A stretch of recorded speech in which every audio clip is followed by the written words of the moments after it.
Madayaw Davao, Madayaw Pilipinas, Madayaw World. Welcome to our channel, Mami Iza and Iza Vlog. For this video guys, kitang-kita nyo naman, nandito po ako sa aming barangay. Dito po yan sa Barangay 39, New Washington, Davao City.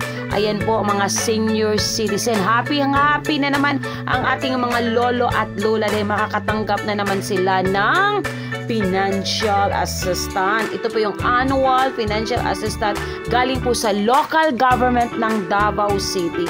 Over 170,000 senior citizen regardless sa kanilang pension status. Mayaman man o mahirap, may pension man o wala, ayan, makakatanggap po sila ng 1,500.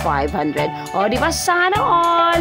Ito po yon ginaganap last December 23. Ayan, bongga no, ang ating mga lola. So, may pangdagdag na sila sa kanilang Christmas.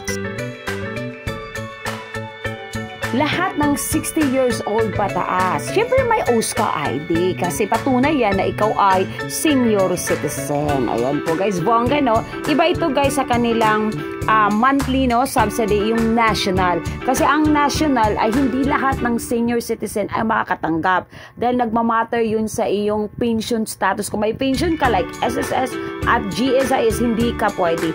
Yun talaga ay para sa mga indigent na mga senior citizen. So ito, bongga to dahil para sa lahat. O sige guys, ay pipila na ako para sa aking mother dahil ako ang kanyang representative.